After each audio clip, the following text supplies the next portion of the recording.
Hello, ഇന്ന് നമ്മൾ ചെയ്യാൻ പോകുന്നത് ഒരു ഗുരുവായൂർ രസകാളനാണ്. ഇത് ഗുരുവായൂർ അമ്പലത്തിൽ മാത്രം കിട്ടുന്ന നല്ല രുചികരമായൊരു രസകാളനാണ്.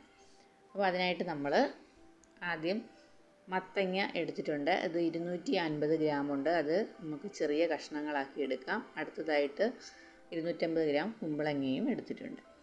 അതും ചെറിയ കഷ്ണങ്ങളാക്കി ഇനി നമുക്ക് അതിനാവശ്യമായ പൊടികൾ ചേർക്കാം. മഞ്ഞൾപ്പൊടി, പിന്നെ മുളക് പൊടി, പിന്നെ മുളക് നമ്മൾ ചതച്ചതാണ്,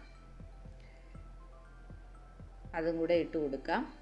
പിന്നെ ഒരു 1/4 ടീസ്പൂൺ ഉലുവ പൊടിച്ചത്, പിന്നെ 1 സ്പൂൺ കുരുമുളക് പൊടി, പിന്നെ പച്ചമുളക്, പിന്നെ എരിവിന് ആവശ്യമായിട്ടുള്ള പച്ചമുളക് 3 എടുത്തിട്ടുണ്ട്.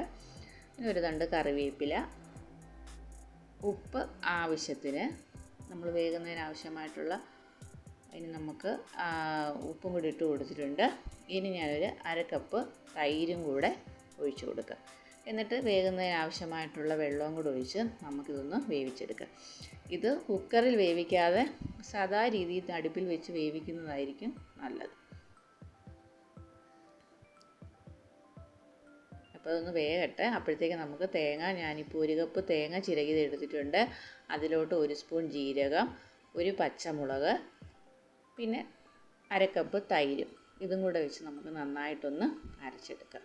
അപ്പോഴത്തെ നമ്മുടെ കഷ്ണങ്ങളൊക്കെ നന്നായിട്ട് വെന്ത് വന്നിട്ടുണ്ട്. ഇനി നമുക്ക് ഇതിലോട്ട് ഈ അരപ്പും കൂടെ ഒന്ന് ചേർത്ത് കൊടുക്കാം.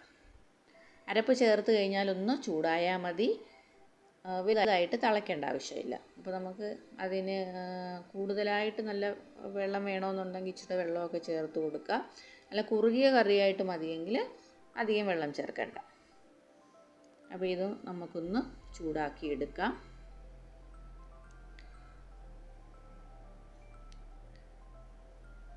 അത് ചൂടായിട്ട് ഞാൻ നോക്കിയപ്പോൾ ഉപ്പ് അല്പം കുറവുണ്ട്. നമുക്ക് അതിൻ്റെ ആവശ്യത്തിനുള്ള ഉപ്പും കൂടെ ഒന്ന് ഇട്ട് കൊടുക്കുകയാണ്.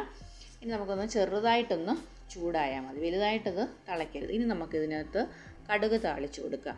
ഇതിൻ്റെ രുചിയെന്ന് പറയുന്നത് വെണ്ണയും വെളിച്ചെണ്ണയും കൂടെ ചേർത്ത് കടുക് താളിക്കുന്നതായിരിക്കും അതിന് നല്ല ടേസ്റ്റായി കിട്ടുന്നത്. അപ്പോൾ ഞാനിവിടെ വെണ്ണയും അതുപോലെ വെളിച്ചെണ്ണയും കൂടെ ഒഴിച്ച് നമുക്കൊന്ന് കടുക് താളിച്ചെടുക്കാം.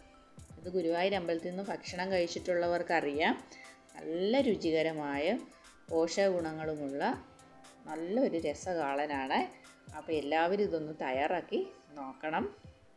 അപ്പോൾ നമ്മൾ കടുകിട്ട് കൊടുത്ത്, പിന്നെ നമ്മൾ മുളക് ചതച്ച് കുറച്ച് വെച്ചിട്ടുണ്ടായിരുന്നു, അപ്പോൾ അതും കൂടി ഇട്ട് കൊടുത്ത് കറിവേപ്പിലയും കൂടെ ഇട്ട് കൊടുക്കും. നല്ല മണമാണ് വരുന്നത്. ആ വെണ്ണയൊക്കെ ഉരുകി ഇങ്ങനെ വരുന്ന ആ കടുക് താളിക്കുമ്പോൾ നല്ല മണമാണ്. അപ്പോൾ നമുക്ക് അതും കൂടെ ഒന്ന് ഇട്ട് കൊടുക്കുക. അപ്പോൾ നല്ല രുചികരമായ നല്ല ഒരു ഗുരുവായൂർ രസകാളനാണ് തയ്യാറാക്കിയിരിക്കുന്നത്. അപ്പോൾ ഇതെല്ലാവരും ഒന്ന് തയ്യാറാക്കി നോക്കണം. അതുപോലെ വീഡിയോ കണ്ടിട്ട് സബ്സ്ക്രൈബ് ചെയ്യാത്തവരുണ്ടെങ്കിൽ ഒന്ന് സബ്സ്ക്രൈബ് ചെയ്യാനും മറക്കല്ലേ.